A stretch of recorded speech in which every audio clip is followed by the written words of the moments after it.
How easy is it to get up in the morning when you know you're not doing all that it takes? It's not very easy at all.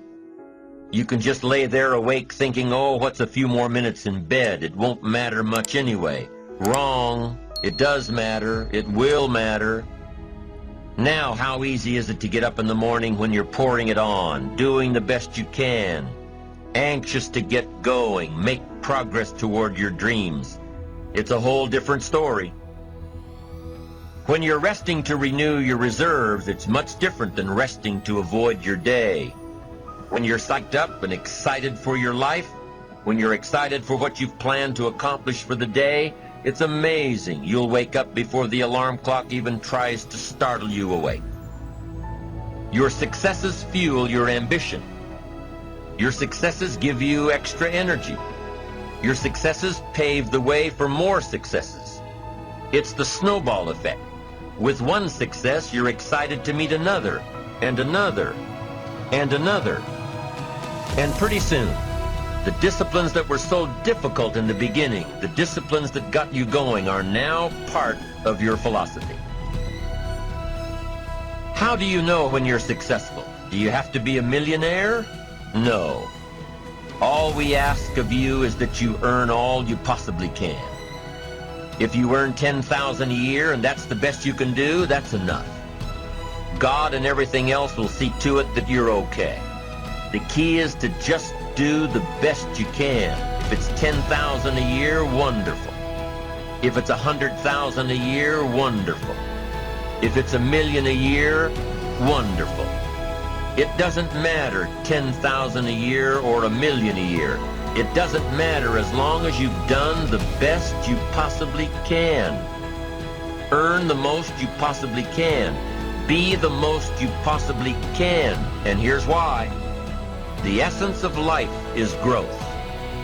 The essence of life is growth, to do the best you can. And here's what's interesting. Humans are the only life form that will do less than they possibly can. Humans are the only life form that will settle for less. Every other life form except human beings strive to its maximum capacity. How tall will a tree grow? Approximately. As tall as it possibly can. You never heard of a tree growing half as high as it could. No, trees don't grow half. Trees send their roots down as deep as possible, stretch their limbs up as high as possible, produce every leaf possible and every fruit possible.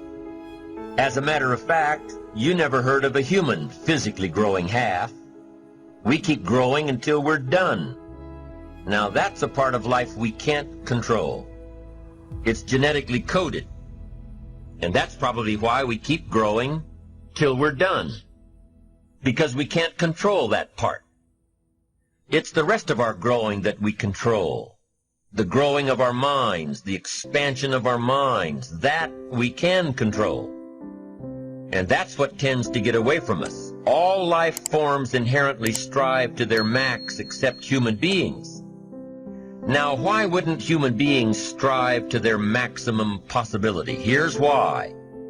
Because we've been given the dignity of choice. It makes us different than alligators and trees and birds.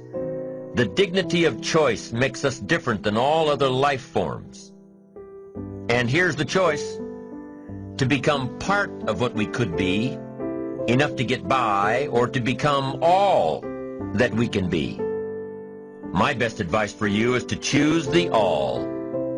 Earn all you can, make all the friends you can, read as many books as you can, develop as many skills as you can, see as much as possible, do as much as possible, make as much fortune as possible, give as much of it away as possible. The max. There's no life like it. I'm telling you, once I got on track, I've never looked back.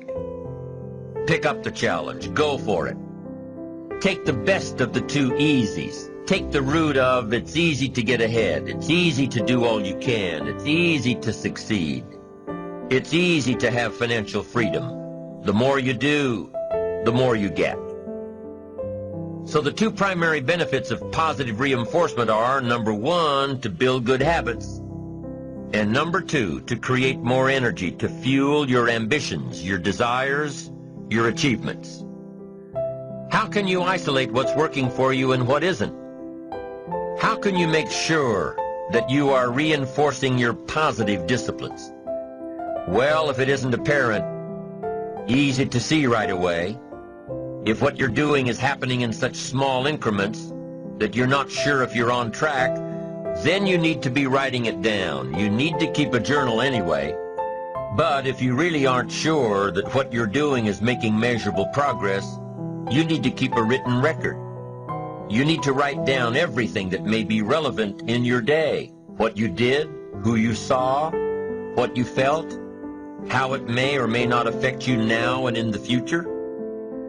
The best way to track your activities of the day is to write them down. The best way to track your activities of the week is to write them down. The best way to analyze your progress through the year is to have written it down. Why? So you can look back on it. Because by keeping a written record of your life, you will be more accountable. By putting into writing the action steps that you have planned, you will easily see what works and what doesn't. Most people just try to get through the day, never writing anything down, never keeping track of their progress along the way, never really knowing if they are doing all they can to reach their goals, to drive their ambition. But gifted people learn to get from the day. They don't let a day end without picking up some valuable experience, some emotional content, some idea that may positively affect their future. To get the most from a day, to learn the most from a day, you need to be able to reflect on the day. And how can you reflect on a day unless you record it in history?